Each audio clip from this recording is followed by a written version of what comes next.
Welcome to Chakrapani classes 2.0. ഇന്ന് നമ്മൾ നോക്കാൻ പോകുന്നത് 44/2024 ബാക്കി 5 ക്വസ്റ്റ്യൻ ആണ്. നമ്മൾ മുന്നത്തെ വീഡിയോയിൽ ആദ്യത്തെ 5 ക്വസ്റ്റ്യൻ നമ്മൾ ഇട്ടിട്ടുണ്ടായിരുന്നു. അതിന്റെ ബാക്കി 5 ക്വസ്റ്റ്യൻ ആണ് ഇന്ന് നോക്കാനായിട്ട് പോകുന്നത്. ഒന്നാമത്തെ ചോദ്യം, അതിൽ ബാക്കിയായിട്ട് വരുന്ന ഒന്നാമത്തെ ചോദ്യം ഇതാണ്: സി കൃഷ്ണനുമായി ബന്ധപ്പെട്ട ശരിയായ പ്രസ്താവന തിരഞ്ഞെടുക്കുക. സി കൃഷ്ണനുമായി ബന്ധപ്പെട്ട ശരിയായ പ്രസ്താവന തിരഞ്ഞെടുക്കുക. പ്രസ്താവനകൾ ഏതൊക്കെയാണ്? ഒന്നാമത്തെ പ്രസ്താവന: 1867 ചാവക്കാട് താലൂക്കിലെ മുല്ലശ്ശേരിയിലാണ് ജനനം. 1867 ചാവക്കാട് താലൂക്കിലെ മുല്ലശ്ശേരിയിലാണ് ജനനം. രണ്ടാമത്തെ സ്റ്റേറ്റ്മെന്റ്: കാലിക്കറ്റ് ബാങ്ക് സ്ഥാപിച്ചു. സി കൃഷ്ണൻ കാലിക്കറ്റ് ബാങ്ക് സ്ഥാപിച്ചു. മൂന്നാമത്തെ സ്റ്റേറ്റ്മെന്റ്: ഐത്തോച്ചാടന പ്രമേയം അവതരിപ്പിക്കാൻ നേതൃത്വം നൽകി. ഐത്തോച്ചാടന പ്രമേയം അവതരിപ്പിക്കാൻ നേതൃത്വം നൽകി. അതായത് 1923 കാക്കിനട കോൺഗ്രസിൽ ഐത്തോച്ചാടന പ്രമേയം അവതരിപ്പിക്കാൻ സി കൃഷ്ണൻ നേതൃത്വം നൽകി എന്നാണ് സ്റ്റേറ്റ്മെന്റ് വന്നിരിക്കുന്നത്. നാലാമത്തേത്: മഹാബോധി ബുദ്ധ മിഷൻ കോഴിക്കോട് ആരംഭിച്ചു. മഹാബോധി ബുദ്ധ മിഷൻ കോഴിക്കോട് ആരംഭിച്ചു. ഈ 4 പ്രസ്താവനകളിൽ സി കൃഷ്ണനുമായി ബന്ധപ്പെട്ട ശരിയായ പ്രസ്താവന ഏതെന്നാണ് ചോദ്യം. പ്രസ്താവനകൾ ഒന്നുകൂടി വായിക്കാം. 1867 ചാവക്കാട് താലൂക്കിൽ മുല്ലശ്ശേരിയിലാണ് ജനനം. 2 കാലിക്കറ്റ് ബാങ്ക് സ്ഥാപിച്ചു. 3 1923 കാക്കിനട കോൺഗ്രസിൽ ഐത്തോച്ചാടന പ്രമേയം അവതരിപ്പിക്കാൻ നേതൃത്വം നൽകി. 4 മഹാബോധി ബുദ്ധ മിഷൻ കോഴിക്കോട് ആരംഭിച്ചു. ഇതിൽ സി കൃഷ്ണനുമായി ബന്ധപ്പെട്ട ശരിയായ പ്രസ്താവനകൾ ഏവ? നമുക്ക് ഉത്തരം നോക്കാം. ഉത്തരം 1, 2, 4 ശരി. തന്നിരിക്കുന്ന പ്രസ്താവനകളിൽ 1, 2, 4 ശരി. എന്താണെന്ന് ഒന്നുകൂടി നോക്കാം. 1867 ചാവക്കാട് താലൂക്കിലെ മുല്ലശ്ശേരിയിലാണ് ജനിച്ചത്. ഉത്തരം ശരിയാണ്. അതായത് സി കൃഷ്ണൻ ജനിച്ചത് 1867 ജൂൺ 11 1867 ജൂൺ 11 തൃശൂർ ജില്ലയിലെ ചാവക്കാട് താലൂക്കിലെ മുല്ലശ്ശേരിയിലാണ് ആര് ജനിക്കുന്നത്? സി കൃഷ്ണൻ ജനിക്കുന്നത്. അപ്പൊ ആദ്യത്തെ സ്റ്റേറ്റ്മെന്റ് എന്താണ്? ശരിയാണ്. രണ്ടാമത്തെ സ്റ്റേറ്റ്മെന്റ്: കാലിക്കറ്റ് ബാങ്ക് സ്ഥാപിച്ചു. അതും ശരിയായ പ്രസ്താവനയാണ്. 1909 കാലിക്കറ്റ് ബാങ്ക് സ്ഥാപിച്ചതാരെന്ന് ചോദിച്ചാൽ സി കൃഷ്ണനാണ്. അടുത്ത 4ാമത്തെ സ്റ്റേറ്റ്മെന്റ് ഇതായിരുന്നു: മഹാബോധി ബുദ്ധ മിഷൻ കോഴിക്കോട് ആരംഭിച്ചു. കോഴിക്കോട് മഹാബോധി ബുദ്ധ മിഷൻ സ്ഥാപിച്ചതും ആരാണ്? സി കൃഷ്ണനാണ്. അപ്പൊ സ്റ്റേറ്റ്മെന്റ് 1, 2, 4 ആണ് ശരിയായ പ്രസ്താവന. ഇനി ഇതിൽ തന്നിട്ടുള്ളതിൽ തെറ്റായ പ്രസ്താവന എന്തായിരുന്നു? 1923 കാക്കിനട കോൺഗ്രസിലെ ഐത്തോച്ചാടന പ്രമേയം അവതരിപ്പിക്കാൻ നേതൃത്വം നൽകിയത് അത് സി കൃഷ്ണനല്ല, അത് തെറ്റാണ്. ഉത്തരം ആരാണ്? T K മാധവനാണ്. 1923 കാക്കിനട കോൺഗ്രസിൽ ഐത്തോച്ചാടന പ്രമേയം അവതരിപ്പിക്കാൻ നേതൃത്വം നൽകിയ വ്യക്തി ചോദിച്ചാൽ അത് ടി കെ മാധവനാണ്. അപ്പൊ നമുക്കറിയാം 1923 കാക്കിനട കോൺഗ്രസിലെ ഐത്തോച്ചാടന പ്രമേയം അവതരിപ്പിച്ചതുമായിട്ട് ബന്ധപ്പെട്ടാണ് 1924 എന്ത് നടക്കുന്നത്? വൈക്കം സത്യാഗ്രഹം ആരംഭിച്ചത്. 1924 വൈക്കം സത്യാഗ്രഹം ആരംഭിക്കാൻ തീരുമാനിച്ച ഒരു INC സമ്മേളനം ചോദിച്ചാലും 1923 കാക്കിനട കോൺഗ്രസ് ആണ്. ഈ കാക്കിനട എവിടെയാണെന്ന് വെച്ചാൽ ആന്ധ്രാപ്രദേശിലാണ്. അപ്പൊ അതായിരുന്നു സി കൃഷ്ണനെ സംബന്ധിച്ച് ഇതിൽ തെറ്റായ സ്റ്റേറ്റ്മെന്റ് ആയിട്ട് നൽകിയിരുന്നത്. അപ്പൊ നമ്മളിനി സി കൃഷ്ണനെ കുറിച്ച് പറയുകയാണെങ്കിൽ നമുക്കറിയാം 1917 തളി ക്ഷേത്ര സമരം നടക്കുന്നത്. 1917 തളി ക്ഷേത്ര സമരം നടക്കുന്നത്. ഈ തളി ക്ഷേത്ര സമരം ഉദ്ഘാടനം ചെയ്ത വ്യക്തി ചോദിച്ചാലും ആരാണ്? സി കൃഷ്ണനാണ്. 1917 തളി ക്ഷേത്ര സമരം ഉദ്ഘാടനം ചെയ്ത വ്യക്തി സി കൃഷ്ണനാണ്. തളി ക്ഷേത്രം എവിടെയാണെന്ന് നമുക്കറിയാം. എവിടെയാണ്? കോഴിക്കോട് ജില്ലയിലാണ്. കോഴിക്കോട് ജില്ലയിലാണ് തളി ക്ഷേത്രം. സഞ്ചാര സ്വാതന്ത്ര്യത്തിന് വേണ്ടി നടന്ന സമരമായിരുന്നു ഏത്? തളി ക്ഷേത്ര സമരം. സഞ്ചാര സ്വാതന്ത്ര്യത്തിന് വേണ്ടി നടന്ന സമരമായിരുന്നു തളി ക്ഷേത്ര സമരം എന്ന് പറയുന്നത്. ഈ തളി ക്ഷേത്ര സമരം ഉദ്ഘാടനം ചെയ്ത വ്യക്തി ചോദിച്ചാലും സി കൃഷ്ണനാണ്.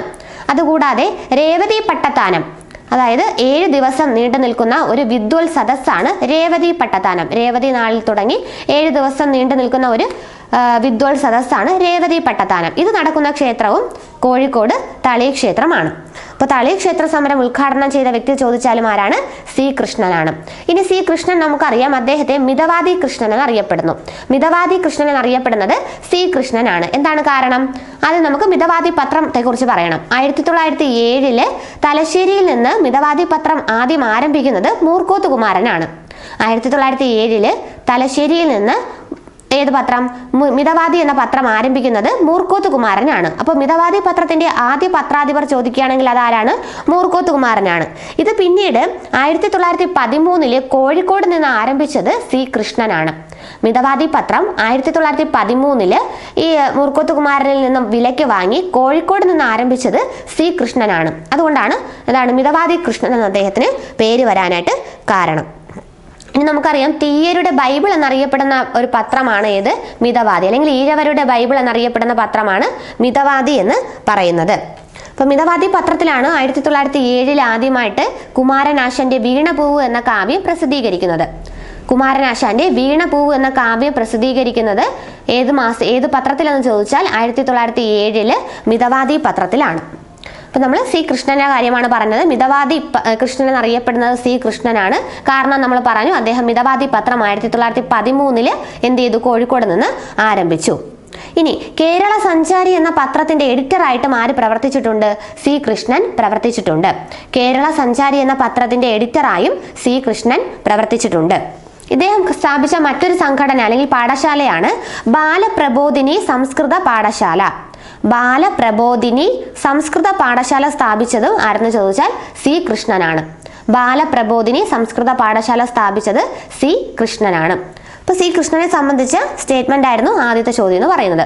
അപ്പൊ സി കൃഷ്ണൻ നമ്മൾ പറഞ്ഞതുകൊണ്ട് തന്നെ സമാനമായിട്ട് വരുന്ന മറ്റൊരു വ്യക്തിയാണ് സി കേശവൻ. സി കേശവൻ നമുക്കറിയാം, തിരുവിതാംകൂറിലെ കിരീടം വയ്ക്കാത്ത രാജാവ് എന്നറിയപ്പെടുന്ന വ്യക്തിയാണ് സി കേശവൻ. തിരുവിതാംകൂറിലെ കിരീടം വയ്ക്കാത്ത രാജാവ് എന്നറിയപ്പെടുന്നതാണ് സി കേശവൻ. സിംഹള സിംഹൻ എന്നറിയപ്പെടുന്ന വ്യക്തിയും ആര് തന്നെയാണ്? സി കേശവൻ തന്നെയാണ്. സിംഹള സിംഹൻ എന്നറിയപ്പെടുന്ന വ്യക്തിയും സി കേശവനാണ്. ഇനി 1932 നിവർത്തന പ്രക്ഷോഭവുമായി ബന്ധപ്പെട്ട് കോഴഞ്ചേരി പ്രസംഗം നടത്തിയ വ്യക്തിയും ആരാണ്? സി കേശവനാണ്. 1932 നിവർത്തന പ്രക്ഷോഭവുമായി ബന്ധപ്പെട്ട് കോഴഞ്ചേരി പ്രസംഗം നടത്തിയത് സി കേശവനാണ്. ഈ നിവർത്തന പ്രക്ഷോഭത്തിന്റെ ഫലമായിട്ടാണ് തിരുവിതാംകൂർ PSC ഒക്കെ എന്ത് ചെയ്യുന്നത്? രൂപീകരിക്കുന്നത്. നമ്മൾ സി കേശവനാണ് പറഞ്ഞുകൊണ്ടിരിക്കുന്നത്. തിരുക്കൊച്ചിയിലെ രണ്ടാമത്തെ മുഖ്യമന്ത്രി ചോദിച്ചാലും ആരാണ്? സി കേശവനാണ്. തിരുക്കൊച്ചിയിലെ രണ്ടാമത്തെ മുഖ്യമന്ത്രി സി കേശവനാണ്. നമുക്കറിയാം, തിരുക്കൊച്ചിയിലെ ആദ്യത്തെ മുഖ്യമന്ത്രി എന്ന് പറയുന്നത് പറവൂർ TK നാരായണപിള്ളയാണ്. തിരുക്കൊച്ചിയിലെ അവസാനത്തെ മുഖ്യമന്ത്രി എന്ന് പറയുന്നത് പനമ്പള്ളി ഗോവിന്ദ മേനോനാണ്. വിമോചന സമരം എന്ന വാക്ക് ഉപയോഗിച്ചതും ആരാണ്? പനമ്പള്ളി ഗോവിന്ദ മേനോനാണ്. അപ്പൊ തിരുക്കൊച്ചിയിലെ രണ്ടാമത്തെ മുഖ്യമന്ത്രി സി കേശവനാണ്. അപ്പൊ നമ്മൾ നേരത്തെ സി കൃഷ്ണനെ പറ്റി പറഞ്ഞത് 1917 തളി ക്ഷേത്ര സമരം ഉദ്ഘാടനം ചെയ്തത് ആരെന്ന് പറഞ്ഞു? സി കൃഷ്ണനാണെന്ന് പറഞ്ഞു. എന്നാൽ 1947-48 കാലഘട്ടങ്ങളിൽ നടന്ന പാലിയം സത്യാഗ്രഹം ഉദ്ഘാടനം ചെയ്തത് ആരാണ്? അത് സി കേശവനാണ്. 1947-48 കാലഘട്ടങ്ങളിൽ നടന്ന പാലിയം സത്യാഗ്രഹം ഉദ്ഘാടനം ചെയ്തത് സി കേശവനാണ്. അതും എന്താണ്? ഒരു സഞ്ചാര സ്വാതന്ത്ര്യത്തിന് വേണ്ടിയിട്ടുള്ള സമരമായിരുന്നു പാലിയം സത്യാഗ്രഹം. സ്വാതന്ത്ര്യത്തിന് ശേഷം കേരളത്തിൽ നടന്ന സത്യാഗ്രഹം ചോദിച്ചാലും ഏത് തന്നെയാണ്? പാലിയം സത്യാഗ്രഹം. ഈ പാലിയം സത്യാഗ്രഹത്തിലെ രക്തസാക്ഷി ആരാണ്? പാലിയം സത്യാഗ്രഹത്തിലെ രക്തസാക്ഷി എന്നറിയപ്പെടുന്നത് AG വേലായുധനാണ്. പാലിയം സത്യാഗ്രഹത്തിലെ രക്തസാക്ഷി AG വേലായുധൻ. അപ്പോൾ പാലിയം സത്യാഗ്രഹം ഉദ്ഘാടനം ചെയ്തത് ആര് ചോദിച്ചാൽ ആരാണ്? സി കേശവനാണ്. സി കേശവന്റെ ആത്മകഥ ഏതാണ്? ജീവിത സമരം. ജീവിത സമരം എന്ന ആത്മകഥ ആരുടേതെന്ന് ചോദിച്ചാൽ ആരുടേതാണ്? സി കേശവന്റേതാണ്. ജീവിത സമരം എന്ന ആത്മകഥ സി കേശവൻ. അപ്പൊ നമ്മൾ എന്താണ് ആദ്യം സി കൃഷ്ണനെ കുറിച്ചുള്ള ഒരു സ്റ്റേറ്റ്മെന്റ് ആയിരുന്നു പറഞ്ഞത്. അതിന് സമാനമായിട്ടാണ് എന്ത് പറഞ്ഞത്? സി കേശവനെ കുറിച്ചുകൂടി പറഞ്ഞത്. അടുത്ത ചോദ്യം നോക്കാം. രണ്ടാമത്തെ ചോദ്യം ഇതാണ്: വൈകുണ്ഠ സ്വാമിയെ സംബന്ധിച്ച ശരിയായ പ്രസ്താവനകൾ ഏവ? വൈകുണ്ഠ സ്വാമിയെ സംബന്ധിച്ച ശരിയായ പ്രസ്താവനകൾ ഏവ? സ്റ്റേറ്റ്മെന്റിൽ ഒന്നാമത്തെ സ്റ്റേറ്റ്മെന്റ് ഇതാണ്: 1809 മാർച്ച് 12 ജനനം. 1809 മാർച്ച് 12 ജനിച്ചത്. രണ്ടാമത്തെ സ്റ്റേറ്റ്മെന്റ്: സമത്വ സമാജം എന്ന സംഘടന സ്ഥാപിച്ചത് 1809 സമത്വ സമാജം എന്ന സംഘടന സ്ഥാപിച്ചത് 1809 മൂന്നാമത്തെ സ്റ്റേറ്റ്മെന്റ്: ആലപ്പുഴ ജില്ലയിലെ കാർത്തിക പള്ളിയിലാണ് ജനനം. ആലപ്പുഴ ജില്ലയിലെ കാർത്തിക പള്ളിയിലാണ് ജനനം. നാലാമത്തെ സ്റ്റേറ്റ്മെന്റ്: മുടിചൂടും പെരുമാൾ എന്നറിയപ്പെടുന്നു. മുടിചൂടും പെരുമാൾ എന്നറിയപ്പെടുന്നു. അപ്പോൾ വൈകുണ്ഠ സ്വാമിയെ സംബന്ധിച്ച് 4 പ്രസ്താവനകളാണ് പറഞ്ഞത്. അതിൽ ഒന്നുകൂടി വായിക്കാം. ഒന്നാമത്തെ സ്റ്റേറ്റ്മെന്റ്: 1809 മാർച്ച് 12 ജനനം. 1809 മാർച്ച് 12 ജനനം. രണ്ടാമത്തെ സ്റ്റേറ്റ്മെന്റ്: സമത്വ സമാജം സ്ഥാപിച്ചത് 1809 മൂന്നാമത്തെ സ്റ്റേറ്റ്മെന്റ്: ആലപ്പുഴ ജില്ലയിലെ കാർത്തിക പള്ളിയിലാണ് ജനനം. നാലാമത്തെ സ്റ്റേറ്റ്മെന്റ്: മുടിചൂടും പെരുമാൾ എന്നറിയപ്പെടുന്നു. അപ്പോൾ ഇതിൽ ശരിയായ സ്റ്റേറ്റ്മെന്റ് ഏതൊക്കെയാണ്? ഉത്തരം നോക്കാം. ശരിയായ സ്റ്റേറ്റ്മെന്റ് 1ഉം 4ഉം മാത്രമാണ്. തന്നിട്ടുള്ളതിൽ 1ഉം 4 മാത്രമാണ് ശരിയായ സ്റ്റേറ്റ്മെന്റ്. ഒന്നാമത്തെ സ്റ്റേറ്റ്മെന്റ് എന്തായിരുന്നു? വൈകുണ്ഠസ്വാമി ജനിച്ചത് 1809 മാർച്ച് 12-നാണ്. ശരിയാണ്. 1809 മാർച്ച് 12-നാണ് ആര് ജനിക്കുന്നത്? വൈകുണ്ഠസ്വാമി ജനിക്കുന്നത്. ശരിയായ സ്റ്റേറ്റ്മെന്റ് ആണ്. രണ്ടാമത്തെ സ്റ്റേറ്റ്മെന്റ് സമത്വ സമാജം സ്ഥാപിച്ചത് 1809. തെറ്റാണ്. അദ്ദേഹം ജനിച്ചത് തന്നെ 1809-ലാണ്. സമത്വ സമാജം എന്ന സംഘടന സ്ഥാപിച്ച വർഷം 1836-ലാണ്. 1836-ലാണ് സമത്വ സമാജം എന്ന സംഘടന സ്ഥാപിക്കുന്നത്.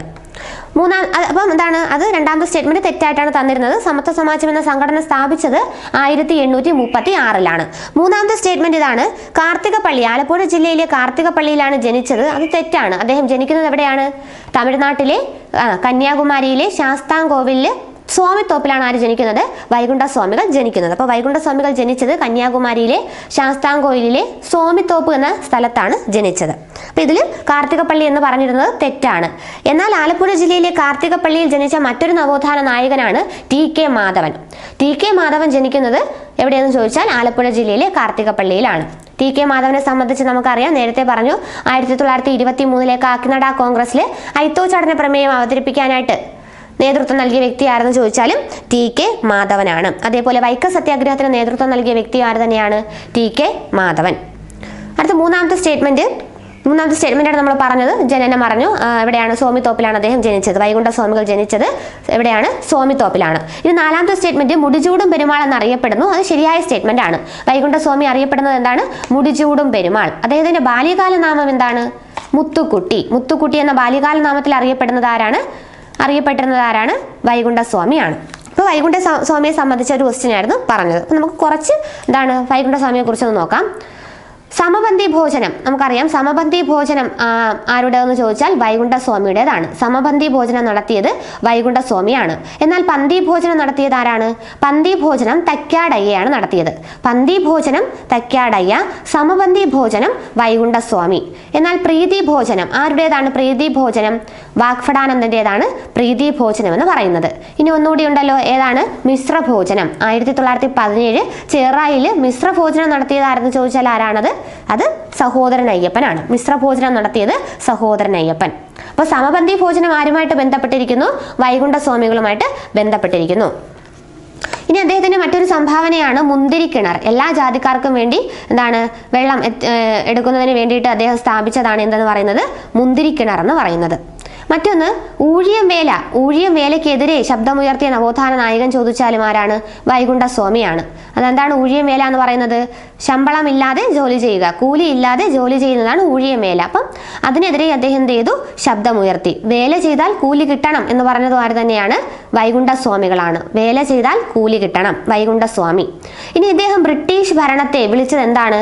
വെണ്ണീജ ഭരണം. ബ്രിട്ടീഷ് ഭരണത്തെ വെണ്ണീജ ഭരണം എന്ന് വിശേഷിപ്പിച്ചത് ആരെന്ന് ചോദിച്ചാൽ ആരാണ്?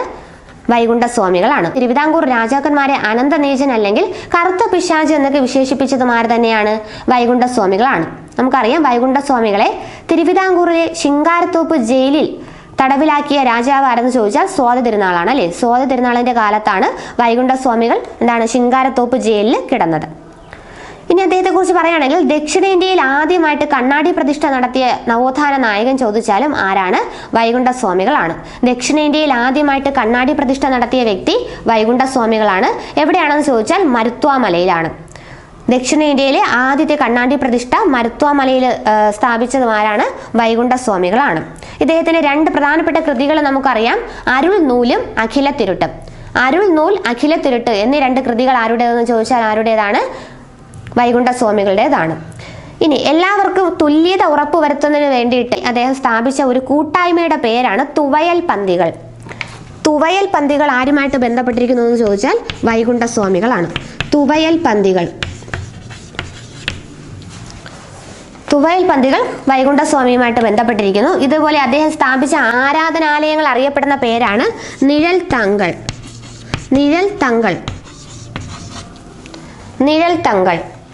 ആരാധനാലയങ്ങളാണ്. വൈകുണ്ഠസ്വാമികൾ സ്ഥാപിച്ച ആരാധനാലയമാണ് നിഴൽ തങ്കൾ എന്ന പേര് അറിയപ്പെടുന്നത്. ഇനി നമുക്കറിയാം 1822 കാലഘട്ടങ്ങളിൽ ചാന്നാർ ലഹളയ്ക്ക് ആദ്യകാലത്ത് നേതൃത്വം നൽകിയ വ്യക്തി ആരെന്ന് ചോദിച്ചാൽ വൈകുണ്ഠസ്വാമിയാണ്. വൈകുണ്ഠസ്വാമിയും ചാന്നാർ ലഹളയുമായിട്ട് എന്ത് ചെയ്തിട്ടുണ്ട്? ബന്ധപ്പെട്ടിട്ടുണ്ട്. പിന്നെ PSC ഒരു മാർക്ക് ചോദിച്ച ചോദ്യം 1833 ശുചീന്ദ്രം സത്യാഗ്രഹത്തോടനുബന്ധിച്ച് അവർണരുമൊത്ത് തേരിന്റെ വടം പിടിച്ച നവോത്ഥാന നായകന്മാർ തന്നെയാണ് വൈകുണ്ഠസ്വാമികളാണ്. 1833 ശുചീന്ദ്രം സത്യാഗ്രഹത്തോടനുബന്ധിച്ച് തേരിന്റെ വടം പിടിച്ച് അവർണരുമൊത്ത് തേരിന്റെ വടം പിടിച്ച നവോത്ഥാന നായകൻ ചോദിച്ചാലും ആര് തന്നെയാണ്? വൈകുണ്ഠസ്വാമിയാണ്. ഇനി വൈകുണ്ഠസ്വാമി നമ്മൾ പറഞ്ഞു, വൈകുണ്ഠസ്വാമി ശിങ്കാരത്തോപ്പ് ജയിലിലാണ് എന്ത് ചെയ്തിട്ടുള്ളത്? കിടന്നിട്ടുള്ളതെന്ന് പറഞ്ഞു. പിന്നെ ഇദ്ദേഹത്തിന്റെ ഒരു സിദ്ധാന്തമാണ് എന്തെന്ന് പറയുന്നത്? അയ്യാവഴി. അയ്യാവഴി എന്ന് പറയുന്ന സിദ്ധാന്തം ആരുടേതെന്ന് ചോദിച്ചാൽ വൈകുണ്ഠസ്വാമിയുടേതാണ്. അയ്യാവഴി എന്ന സിദ്ധാന്തം വൈകുണ്ഠസ്വാമിയുമായിട്ട് ബന്ധപ്പെട്ടിരിക്കുന്നു. ഈ അയ്യാവഴി എന്ന് പറയുന്ന ആ ഒരു ഇതിന്റെ ചിഹ്നം എന്ന് പറയുന്നത് തീജ്വാല വഹിക്കുന്ന താമര. തീജ്വാല വഹിക്കുന്ന താമരയാണ് അയ്യാവഴിയുടെ ചിഹ്നം എന്ന് പറയുന്നത്. ഇനി ഇദ്ദേഹം മരിക്കുന്നത് 1851 ജൂൺ 3-നാണ്. 1851 ജൂൺ 3-നാണ് വൈകുണ്ഠസ്വാമികൾ മരിക്കുന്നത്. അപ്പോൾ വൈകുണ്ഠസ്വാമിയെ സംബന്ധിച്ച ഒരു സ്റ്റേറ്റ്മെന്റ് ക്വസ്റ്റ്യൻ ആയിരുന്നു നമ്മൾ രണ്ടാമത് പറഞ്ഞത്. അപ്പോൾ കുറച്ച് റിവിഷൻ ക്ലാസ് ആയിട്ട് കരുതണം. വൈകുണ്ഠസ്വാമിയെ കുറിച്ചാണ് പറഞ്ഞത്. അടുത്ത ചോദ്യം നോക്കാം. മൂന്നാമത്തെ ചോദ്യം, ബ്രഹ്മാനന്ദ ശിവയോഗിയുമായി ബന്ധപ്പെട്ട ശരിയായ പ്രസ്താവനകൾ ഏവ? ബ്രഹ്മാനന്ദ ശിവയോഗിയുമായി ബന്ധപ്പെട്ട ശരിയായ പ്രസ്താവനകൾ ഏവ? സ്റ്റേറ്റ്മെന്റുകൾ വായിക്കാം. ഒന്നാമത്തെ സ്റ്റേറ്റ്മെന്റ്, പാലക്കാട് ജില്ലയിലെ കൊല്ലങ്കോടാണ് ജനനം. ബ്രഹ്മാനന്ദ ശിവയോഗി ജനിച്ചത് പാലക്കാട് ജില്ലയിലെ കൊല്ലങ്കോടാണ്. രണ്ടാമത്തെ സ്റ്റേറ്റ്മെന്റ്, യഥാർത്ഥ നാമം കാരാട്ട് ഗോവിന്ദ മേനോൻ. ബ്രഹ്മാനന്ദ ശിവയോഗിയുടെ യഥാർത്ഥ നാമം കാരാട്ട് ഗോവിന്ദ മേനോൻ. മൂന്നാമത്തെ സ്റ്റേറ്റ്മെന്റ്, സ്ത്രീ വിദ്യാപോഷിണി, ജ്ഞാനക്കുമ്മി, മോക്ഷപ്രദീപം എന്നിവ ബ്രഹ്മാനന്ദ ശിവയോഗിയുടെ കൃതികളാണ്. നാലാമത്തെ സ്റ്റേറ്റ്മെന്റ്, കേരള സഞ്ചാരി എന്ന പത്രം ആരംഭിച്ചു. ഇതില് ബ്രഹ്മാനന്ദ ശിവയോഗിയുമായി ബന്ധപ്പെട്ട ശരിയായ സ്റ്റേറ്റ്മെന്റുകൾ ഏതൊക്കെ? ഒന്നുകൂടി സ്റ്റേറ്റ്മെന്റ് വായിക്കാം. പാലക്കാട് ജില്ലയിലെ കൊല്ലങ്കോടാണ് ജനനം. 2, യഥാർത്ഥ പേര് കാരാട്ട് ഗോവിന്ദ മേനോൻ. 3, സ്ത്രീ വിദ്യാപോഷിണി, ജ്ഞാനക്കുമ്മി, മോക്ഷപ്രദീപം എന്നീ കൃതികൾ അദ്ദേഹത്തിൻ്റെതാണ്. 4, കേരള സഞ്ചാരി എന്ന പത്രം ആരംഭിച്ചു. ഉത്തരം നോക്കാം. ഇതിൽ ശരിയായ സ്റ്റേറ്റ്മെന്റ് എന്ന് പറയുന്നത് ആദ്യത്തെ 3 സ്റ്റേറ്റ്മെന്റുകളാണ്. 1, 2, 3 സ്റ്റേറ്റ്മെന്റുകളാണ് ഇതിൽ ശരിയായിട്ടുള്ളത്. അതിൽ ഒന്നാമത് പറഞ്ഞത് ബ്രഹ്മാനന്ദ ശിവയോഗി ജനിച്ചത് 1852 ഓഗസ്റ്റ് 26-ന് പാലക്കാട് ജില്ലയിലെ കൊല്ലങ്കോടാണ്. അത് ശരിയായ സ്റ്റേറ്റ്മെന്റ് ആണ്. ക്വസ്റ്റ്യനിൽ പാലക്കാട് ജില്ലയിലെ കൊല്ലങ്കോടാണ് ജനിച്ചതെന്നാണ് തന്നിട്ടുള്ളത്. അദ്ദേഹം ജനിച്ചത് 1852 ഓഗസ്റ്റ് 26-നാണ്. എവിടെയാണെന്ന് ചോദിച്ചാൽ പാലക്കാട് ജില്ലയിലെ കൊല്ലങ്കോടാണ് ജനിച്ചത്. അത് ശരിയായ സ്റ്റേറ്റ്മെന്റ് ആണ്. രണ്ടാമത്തെ സ്റ്റേറ്റ്മെന്റ് എന്ന് പറയുന്നത് യഥാർത്ഥ നാമം കാരാട്ട് ഗോവിന്ദ മേനോനാണ്. ശരിയാണ്. ബ്രഹ്മാനന്ദ ശിവയോഗിയുടെ യഥാർത്ഥ നാമം കാരാട്ട് ഗോവിന്ദ മേനോൻ. അത് ശരിയായ സ്റ്റേറ്റ്മെന്റ് ആണ്. മൂന്നാമത്തേത് ഇദ്ദേഹത്തിന്റെ കൃതികളാണ് പറഞ്ഞിരിക്കുന്നത്. സ്ത്രീ വിദ്യാപോഷിണി, ജ്ഞാനക്കുമ്മി, മോക്ഷപ്രദീപം ഇവ 3 ഇദ്ദേഹത്തിന്റെ കൃതികളാണ്. അതും ശരിയായ സ്റ്റേറ്റ്മെന്റ് ആണ്. അപ്പോൾ ആദ്യത്തെ 3 സ്റ്റേറ്റ്മെന്റ് ആയിരുന്നു ശരിയായിട്ടുള്ളത്. പിന്നെ നാലാമതായിട്ട് പറഞ്ഞത് കേരള സഞ്ചാരി എന്ന പത്രം ആരംഭിച്ചു. അത് തെറ്റായ സ്റ്റേറ്റ്മെന്റ് ആണ്. ബ്രഹ്മാനന്ദ ശിവയോഗിയെ സംബന്ധിച്ച് തെറ്റായ സ്റ്റേറ്റ്മെന്റ് ആണ് നാലാമത് പറഞ്ഞത്. കേരള സഞ്ചാരി എന്ന പത്രം ആരംഭിച്ചത് ബ്രഹ്മാനന്ദ ശിവയോഗി അല്ല. അത് എന്താണ്? കേരള സഞ്ചാരി എന്ന പത്രത്തിന്റെ സ്ഥാപകൻ എന്ന് പറയുന്നത് പൂവാടൻ രാമൻ വക്കീൽ. പൂവാടൻ രാമൻ വക്കീൽ ഇതാണ് കേരള സഞ്ചാരി എന്ന പത്രത്തിന്റെ സ്ഥാപകൻ. 1886-ലാണ് ഈ പത്രം വരുന്നത്. നമ്മൾ നേരത്തെ C കൃഷ്ണനെ പറ്റി പറഞ്ഞപ്പോൾ കേരള സഞ്ചാരി എന്ന പത്രത്തിന്റെ എഡിറ്ററായിട്ട് ആരും പ്രവർത്തിച്ചിട്ടുണ്ടെന്ന് പറഞ്ഞു? C കൃഷ്ണനും പ്രവർത്തിച്ചിട്ടുണ്ടെന്ന് പറഞ്ഞു. എന്നാൽ കേരള സഞ്ചാരി എന്ന പത്രത്തിന്റെ ആദ്യ പത്രാധിപർ ചോദിക്കുകയാണെങ്കിൽ അത് വേങ്ങയിൽ കുഞ്ഞിരാമൻ നായനാരാണ്. വേങ്ങയിൽ കുഞ്ഞിരാമൻ നായനാരാണ് കേരള സഞ്ചാരി എന്ന പത്രത്തിന്റെ ആദ്യ പത്രാധിപർ എന്ന് പറയുന്നത്. പിന്നീട് ഈ കേരള സഞ്ചാരി പത്രം മിതവാദിയിൽ എന്ത് ചെയ്യുകയുണ്ടായി? ലയിക്കുകയുണ്ടായി. മിതവാദി പത്രത്തിൽ കേരള സഞ്ചാരി പത്രം ലയിച്ചു. അപ്പോൾ കേരള സഞ്ചാരി പത്രത്തെക്കുറിച്ച് അത്രയാണ് നമുക്ക് നോക്കാനുള്ളത്. പൂവാടൻ രാമൻ വക്കീലാണ് ഇതിന്റെ സ്ഥാപകൻ എന്ന് പറഞ്ഞു. 1886-ലാണ് ഈ പത്രം സ്ഥാപിച്ചത്. ആദ്യ പത്രാധിപർ പറഞ്ഞാൽ വേങ്ങയിൽ കുഞ്ഞിരാമൻ നായനാരാണ്. ഈ വേങ്ങയിൽ കുഞ്ഞിരാമൻ നായനാർ നമ്മൾ എവിടെയാണ് കേട്ടിട്ടുള്ളത്? മലയാളത്തിലെ ആദ്യത്തെ ചെറുകഥയായ വാസനാ വികൃതി എഴുതിയത് വേങ്ങയിൽ കുഞ്ഞിരാമൻ നായനാറാണ്. മലയാളത്തിലെ ആദ്യ ചെറുകഥയായ വാസനാ വികൃതി എഴുതിയത് വേങ്ങയിൽ കുഞ്ഞിരാമൻ നായനാറാണ്. അദ്ദേഹത്തിന്റെ മറ്റു ചില 1-2 കഥകളാണ് ദ്വാരക, മദിരാശി പിത്തലാട്ടം, പൊട്ടഭാഗ്യം തുടങ്ങിയവയൊക്കെ ആരുടെ? വേങ്ങയിൽ കുഞ്ഞിരാമൻ നായരുടെ ചില കഥകളാണ്. നമ്മളിവിടെ പറഞ്ഞത് ബ്രഹ്മാനന്ദ ശിവയോഗിയുമായി ബന്ധപ്പെട്ട സ്റ്റേറ്റ്മെന്റുകളായിരുന്നു. അതിൽ നാലാമത് പറഞ്ഞ സ്റ്റേറ്റ്മെന്റ് തെറ്റിച്ച് തന്നിരുന്നു, കേരള സഞ്ചാരി പത്രം. അപ്പോൾ അതിന്റെ കാര്യങ്ങളാണ് പറഞ്ഞത്. ഇനി ബാക്കി നമുക്ക് ബ്രഹ്മാനന്ദ ശിവയോഗിയെ കുറിച്ച് നോക്കാം. നിരീശ്വരവാദികളുടെ ഗുരു എന്നറിയപ്പെടുന്ന വ്യക്തി ആരാണ്? ബ്രഹ്മാനന്ദ ശിവയോഗിയാണ്. നിരീശ്വരവാദികളുടെ ഗുരു എന്നറിയപ്പെടുന്നത് ബ്രഹ്മാനന്ദ ശിവയോഗിയാണ്. എന്നാൽ മലബാറിലെ ശ്രീനാരായണ ഗുരു എന്നറിയപ്പെടുന്നത് ആരാണ്? മലബാറിലെ ശ്രീനാരായണ ഗുരു എന്നറിയപ്പെടുന്നത് വാഗ്ഭടാനന്ദനാണ്. വാഗ്ഭടാനന്ദനാണ് മലബാറിലെ ശ്രീനാരായണ ഗുരു. എന്നാൽ കേരള വിവേകാനന്ദൻ എന്നറിയപ്പെടുന്നത് ആരാണ്? ആഗമാനന്ദ സ്വാമിയാണ്. കേരള വിവേകാനന്ദൻ എന്നറിയപ്പെടുന്നത് ആഗമാനന്ദ സ്വാമി. അപ്പൊ നിരീശ്വരവാദികളുടെ ഗുരു എന്നറിയപ്പെടുന്നത് ബ്രഹ്മാനന്ദ ശിവയോഗിയാണ്. ഇനി അദ്ദേഹം സ്ഥാപിച്ച ഒരു സംഘടനയാണ് ഏത്? ആനന്ദ മഹാസഭ. ആനന്ദ മഹാസഭ. വർഷം എന്നാണ്? 1918. അപ്പൊ 1918 ആനന്ദ മഹാസഭ എന്ന സംഘടന സ്ഥാപിക്കുന്നതും ബ്രഹ്മാനന്ദ ശിവയോഗിയാണ്. ആനന്ദ മതം ആരുമായിട്ട് ബന്ധപ്പെട്ടതെന്ന് ചോദിച്ചാലും ആര് തന്നെയാണ്? ബ്രഹ്മാനന്ദ ശിവയോഗി തന്നെയാണ്. അപ്പൊ ഇദ്ദേഹത്തിന്റെ കുറച്ച് പുസ്തകങ്ങൾ നമ്മൾ സ്റ്റേറ്റ്മെന്റിൽ പറഞ്ഞിട്ടുണ്ടായിരുന്നു. സ്ത്രീവിദ്യാപോഷിണി, ജ്ഞാനകുമ്മി, മോക്ഷപ്രദീപം. ഈ മോക്ഷപ്രദീപം എന്ന പുസ്തകത്തെ ഖണ്ഡിച്ചുകൊണ്ട് ചട്ടമ്പി സ്വാമി എഴുതിയ കൃതിയാണ് മോക്ഷപ്രദീപ ഖണ്ഡനം. അപ്പോൾ ബ്രഹ്മാനന്ദ ശിവയോഗിയുടെ മോക്ഷപ്രദീപം എന്ന കൃതിയെ ഖണ്ഡിച്ചുകൊണ്ട് ചട്ടമ്പി സ്വാമി എഴുതിയ കൃതിയാണ് മോക്ഷപ്രദീപ ഖണ്ഡനം. ഇത് കൂടാതെ അദ്ദേഹത്തിന്റെ മറ്റു ചില കൃതികളാണ്. ഒന്ന് സിദ്ധാനുഭൂതി, സിദ്ധാനുഭൂതി, ആനന്ദ കുമ്മി, ശിവയോഗ രഹസ്യം. ശിവയോഗ രഹസ്യം ഇതൊക്കെ ആരുടേതെന്ന് ചോദിച്ചാൽ ആരുടേതാണ്? ബ്രഹ്മാനന്ദ ശിവയോഗിയുടേതാണ്. ആലത്തൂർ സ്വാമികൾ എന്നറിയപ്പെടുന്ന വ്യക്തിയും ആര് തന്നെയാണ്? ബ്രഹ്മാനന്ദ ശിവയോഗിയാണ്. ആലത്തൂർ സ്വാമികൾ എന്നറിയപ്പെടുന്ന വ്യക്തിയും ബ്രഹ്മാനന്ദ ശിവയോഗിയാണ്. സാരഗ്രാഹി എന്ന പ്രസിദ്ധീകരണം ആരുടേതെന്ന് ചോദിച്ചാൽ ബ്രഹ്മാനന്ദ ശിവയോഗിയുടേതാണ്. സാരഗ്രാഹി, സാരഗ്രാഹി എന്ന പ്രസിദ്ധീകരണം ആരുടേതെന്ന് ചോദിച്ചാലും ബ്രഹ്മാനന്ദ ശിവയോഗിയുടേതാണ്. ഇനി വാഗ്ഭടാനന്ദൻ എന്ന പേര് നൽകിയത് ആരാണ്? അത് ബ്രഹ്മാനന്ദ ശിവയോഗിയാണ്. വയലേരി കുഞ്ഞിക്കണ്ണന് വാഗ്ഭടാനന്ദൻ എന്ന പേര് നൽകിയത് ബ്രഹ്മാനന്ദ ശിവയോഗിയാണ്. ഇനി ഇദ്ദേഹത്തിന്റെ 2 കൊട്ടേഷനാണ് പറയുന്നത്. മനസ്സാണ് ദൈവം എന്ന് പറഞ്ഞ വ്യക്തി ആരാണ്? ബ്രഹ്മാനന്ദ ശിവയോഗിയാണ്. മനസ്സാണ് ദൈവം എന്ന് പറഞ്ഞ വ്യക്തി ബ്രഹ്മാനന്ദ ശിവയോഗിയാണ്. അതേപോലെ അദ്ദേഹം പറഞ്ഞ മറ്റൊരു കൊട്ടേഷനാണ്, മനസ്സിലെ ശാന്തി സ്വർഗവാസവും അശാന്തി നരകവാസവുമാണ്, വേറെ സ്വർഗ നരകങ്ങളില്ല എന്ന് പറഞ്ഞതും ആരാണ്? ബ്രഹ്മാനന്ദ ശിവയോഗിയാണ്. മനസ്സിലെ ശാന്തി സ്വർഗവാസവും അശാന്തി നരകവാസവുമാണ്, വേറെ സ്വർഗ നരകങ്ങളില്ല എന്ന് പറഞ്ഞതും ബ്രഹ്മാനന്ദ ശിവയോഗിയാണ്. പിന്നെ സ്റ്റേറ്റ്മെന്റ് ആയിട്ട് ചോദിക്കാം, ഇദ്ദേഹം എന്ത് ചെയ്തിട്ടുണ്ട്? വിഗ്രഹ ആരാധനയെ എതിർത്തിട്ടുണ്ട്. വിഗ്രഹ ആരാധനയെ എതിർത്ത വ്യക്തിയാണ് ആരെന്ന് പറയുന്നത്? ബ്രഹ്മാനന്ദ ശിവയോഗി. അപ്പോൾ നമ്മുടെ മൂന്നാമത്തെ ക്വസ്റ്റ്യൻ എന്ന് പറയുന്നത് ബ്രഹ്മാനന്ദ ശിവയോഗിയെ സംബന്ധിച്ച സ്റ്റേറ്റ്മെന്റ് ആയിരുന്നു. അപ്പോൾ അതുകൊണ്ടാണ് ബ്രഹ്മാനന്ദ ശിവയോഗിയെ കുറിച്ച് കുറച്ച് നമ്മൾ നോക്കിയത്. അടുത്ത ചോദ്യം നോക്കാം. 4ാമത്തെ ചോദ്യം, ക്ഷേത്രപ്രവേശന വിളംബരവുമായി ബന്ധപ്പെട്ട ശരിയായ പ്രസ്താവനകൾ ഏവ? ക്ഷേത്രപ്രവേശന വിളംബരവുമായി ബന്ധപ്പെട്ട ശരിയായ പ്രസ്താവനകൾ ഏവ? ഒന്നാമത്തെ സ്റ്റേറ്റ്മെന്റ്, 1936 നവംബർ 12 ശ്രീ ചിത്ര തിരുനാളാണ് ക്ഷേത്രപ്രവേശന വിളംബരം പുറപ്പെടുവിച്ചത്. 1936 നവംബർ 12 ശ്രീ ചിത്ര തിരുനാൾ ക്ഷേത്രപ്രവേശന വിളംബരം പുറപ്പെടുവിച്ചത്. രണ്ടാമത്തെ സ്റ്റേറ്റ്മെന്റ്, ടാഗോറിന്റെ നിർദ്ദേശപ്രകാരം 50,500 സവർണ ഹിന്ദുക്കൾ നിവേദനം രാജാവിന് സമർപ്പിച്ചു. ടാഗോറിന്റെ നിർദ്ദേശപ്രകാരം 50,500 സവർണ ഹിന്ദുക്കൾ നിവേദനം രാജാവിന് സമർപ്പിച്ചു. മൂന്നാമത്തെ സ്റ്റേറ്റ്മെന്റ്, കൊച്ചി ക്ഷേത്രപ്രവേശന വിളംബരം 1947 കൊച്ചി ക്ഷേത്രപ്രവേശന വിളംബരം 1947. നാലാമത്തെ സ്റ്റേറ്റ്മെന്റ്, മലബാർ ക്ഷേത്രപ്രവേശന വിളംബരം 1947.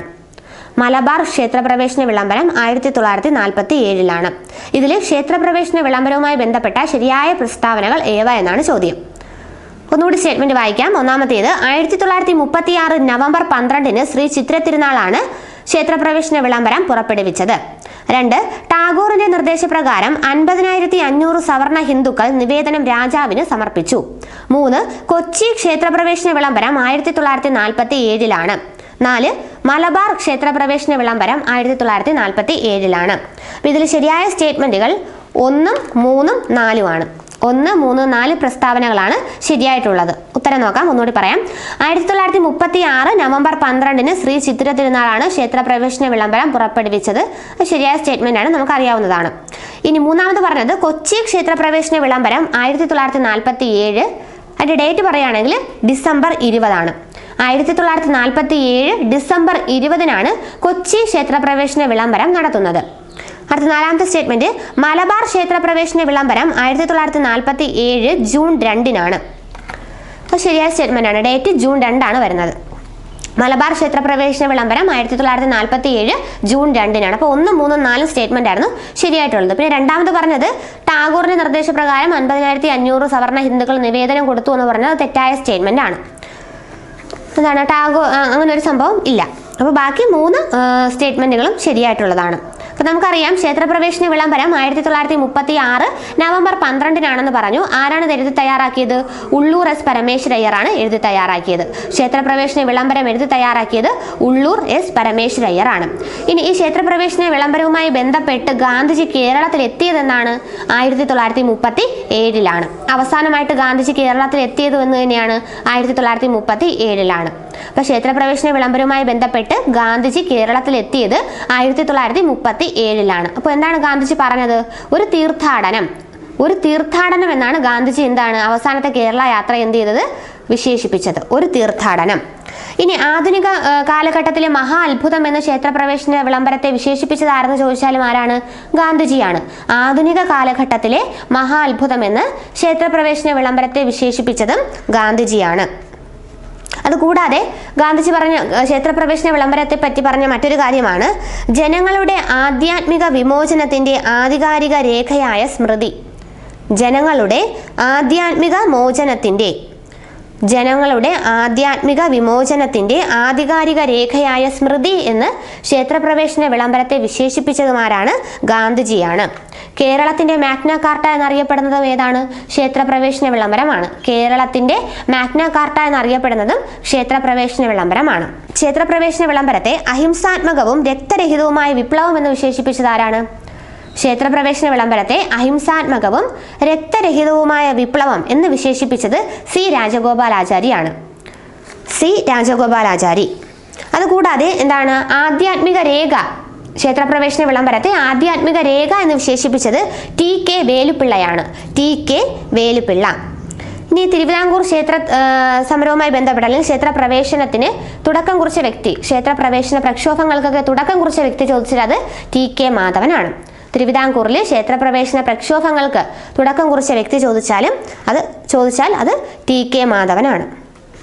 അപ്പോൾ ഇത്രയാണ് എന്താണ് ക്ഷേത്രപ്രവേശന വിളംബരവുമായി ബന്ധപ്പെട്ട് നമ്മൾ പറഞ്ഞത്. അടുത്ത ചോദ്യം നോക്കാം. ലാസ്റ്റ് 5ാമത്തെ ചോദ്യം ഇതാണ്. ശരിയായ പ്രസ്താവനകൾ കണ്ടെത്താനാണ്. ശരിയായ പ്രസ്താവനകൾ കണ്ടെത്തുക. 1ാമത്തെ സ്റ്റേറ്റ്മെന്റ് ഇതാണ്. കോൺഗ്രസിന്റെയും ഹോം റൂൾ പ്രസ്ഥാനത്തിന്റെയും നേതൃത്വത്തിൽ 1916 മലബാറിൽ രാഷ്ട്രീയ സമ്മേളനം നടന്നു.